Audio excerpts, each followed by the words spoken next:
Hello बच्चों, how are you. स्वागत है आप सबका आपके अपने चैनल RNG के हब में। आज हम देखने वाले हैं 8th ग्रेड अभ्यास पुस्तिका भाषा भारती कक्षा 8 का पाठ 12 याचक और दाता का संपूर्ण हल। तो आइए बच्चों, अपन देखते हैं बहुविकल्पीय प्रश्न। प्रश्न नंबर 1, पाठ के अनुसार प्रतिदिन मंदिर के द्वार पर फूल कौन बेचता था। ऑप्शन ए पुजारी, बी दर्शनार्थी, सी वृद्धा, डी मुनीम जी। आंसर है सी वृद्धा। प्रश्न नंबर 2, याचक और दाता कहानी में वास्तविक याचक किसे माना गया है। ऑप्शन ए वृद्धा, बी सेठ जी, सी मोहन, डी मुनीम जी। आंसर है ए वृद्धा। प्रश्न नंबर 3, होश में आने के बाद मोहन को स्थिति क्यों बिगड़ने लगी थी।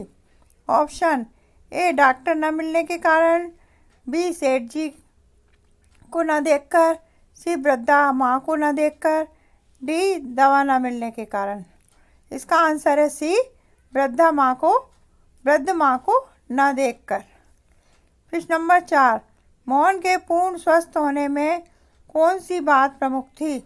ऑप्शन ए दवाइयाँ, बी डॉक्टर, सी धन दौलत, डी ममता।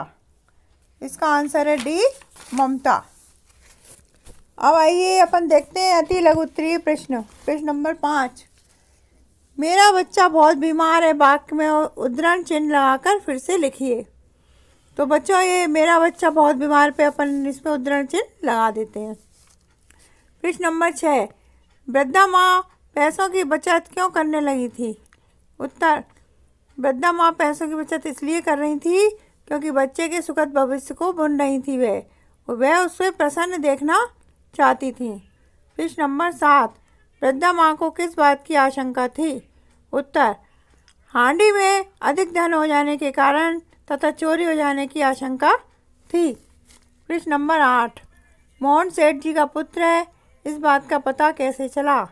उत्तर, बालक की जांच पर लाल रंग का चिन्ह पहचान कर। अति लघु उत्तरीय प्रश्न। प्रश्न नंबर 9, सेठ जी के हाथ पांव फूलने लगे वाक्य में रेखांकित वाक्यांश का अर्थ क्या है। उत्तर, घबरा जाना। प्रश्न नंबर 10, सेठ जी ने वृद्धा माँ की बचत के पैसे क्यों नहीं लौटाए। उत्तर, सेठ जी को लालच आ गया था, उन्होंने वृद्धा से झूठ कहकर उसे बाहर कर दिया। प्रश्न नंबर 11, सेठ जी वृद्धा माँ के पास क्यों गए थे। उत्तर, बच्चे की तबीयत ज़्यादा खराब होती जा रही थी और वह माँ की रट लगाए जा रहा था, इसलिए सेठ जी वृद्धा माँ के पास गए थे। प्रश्न नंबर 12, बच्चे के मिलने के बाद वृद्धा माँ के जीवन में क्या परिवर्तन आ गया था। उत्तर, सेठ ने वह रुपयों की हांडी लौटाने को कहा, वे आज सेठ बनारसी दास से मान हो गई थी। दीर्घ उत्तरीय प्रश्न। प्रश्न नंबर 13, संत जी की पहचान देवभक्त और धर्मात्मा के रूप में थी, आप इस बात से सहमत हैं या नहीं। कारण सहित अपने विचार लिखिए। उत्तर, नहीं, उसने वृद्ध बूढ़ी माँ को बहुत परेशान किया था, वृद्धा की बचत के पैसे उसने नहीं लौटाए, वृद्ध माँ के बार बार विनती करने पर भी उसे तनिक भी दया नहीं आई, उसका दिल पत्थर के समान था, उस असहाय बच्चे पर भी उसे दया नहीं आई। प्रश्न नंबर 14, वृद्धा माँ के आंसुओं से फूलों का मकरंद और ममता की गंध थी, इस कथन का आशय लिखिए।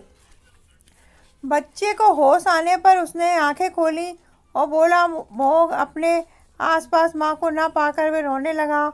उसने हालत फिर बिगड़ने लगी, ज्वर बढ़ रहा था, वह माँ की रट लगाए जा रहा था। वृद्ध माँ के लौटी तो पास अब वापस बच्चे मोहन की आंखें खुल गईं, तो जो काम दवाइयों डॉक्टरों और हकीमों से ना हो पाया वे वृद्धा माँ की ममता ने पूरा कर दिया। तो बच्चों, आपका ये पाठ 12 याचक और दाता संपूर्ण हो गया है। अब अपन फिर से मिलते हैं अगले वीडियो में। और सभी बच्चों को मेरी ओर से बहुत बहुत धन्यवाद। लेकिन हाँ, एक बात याद रखना, इस चैनल को सब्सक्राइब ज़रूर कर लेना। इससे आने वाले सारे वीडियो के नोटिफिकेशन आप सभी लोगों के पास पहुंच जाएंगे। ठीक है बच्चों, ओके बाय।